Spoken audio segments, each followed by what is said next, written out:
My name is Baudier. I am born, raised, and have almost always lived in New Orleans.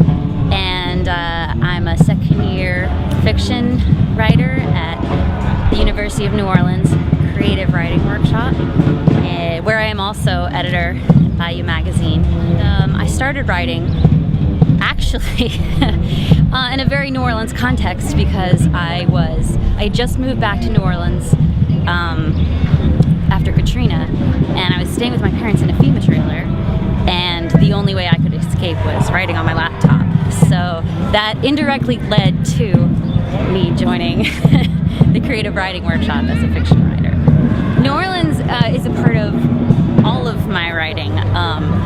Probably it shouldn't be, but I write nonfiction and fiction, but even in my fiction, the setting is always New Orleans. But when you live in a place for so long, it becomes the lens through which you see the whole world, and relationships and history and nature and everything. I mean, I wrote a nonfiction essay about invasive vines in my backyard because I got interested in the strange leaves and potatoes and claws, and I wanted to find out more about these vines. And I am not generally interested in science and nature, but I found myself being so because of these amazing vegetative creatures that take over New Orleans.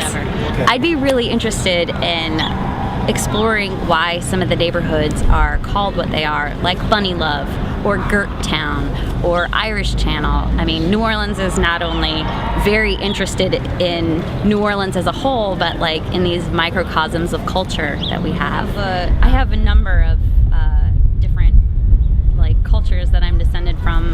My German great-great-grandparents were indentured servants. My French great-great-great-great-grandparents were a little better off, and they ended up owning plantations and other shady things, one of which was now the Domino factory out by Chalmette.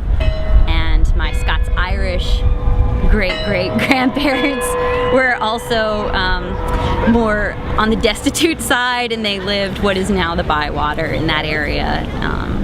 So, I mean, I come from a big cross culture of early New Orleans immigrants. My great-grandfather was a New Orleans historian of the Catholic Church. Roger Baudier wrote The Catholic Church of New Orleans.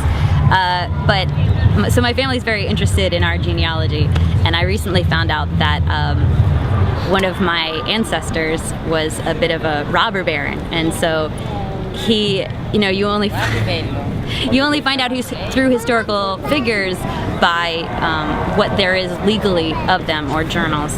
But we found legal documentation that he had been taking the bridges off of the canal that separated the Marigny from the quarter, and charging the washerwomen tolls as they crossed over onto his property. So that's the New Orleans that I'm descended from. It's a difficult thing to solve a mystery when all you have is a potato.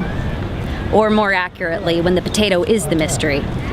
The first time I found a potato in my yard, I carried it inside and asked my boyfriend at the time if he knew what it was doing out there.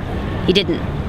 We lived in our little carriage house in uptown New Orleans for less than a year, but it had definitely been long enough that a potato left out by the previous tenant would have rotted. I postulated that maybe one of the neighbors had drunkenly thrown it over the fence or hurled it over to break up a cat fight. We shrugged it off and threw the potato away. A week later, I found 4 more. My boyfriend's territorial instincts began to emerge, and he leaned a chair against each of the 3 wooden fences that composed the sides of our yard, peering over as if our neighbor's produce flinging propensities might be revealed by a pyramid of potatoes stacked next to a tiny catapult pointed in our direction. Needless to say, there was no tiny catapult. "Look how they're only in the dark area under the trees," I pointed out after he completed his perimeter check. "Do you think..." I paused, because I knew what I was about to say was very stupid. "Do you think that they're growing here?"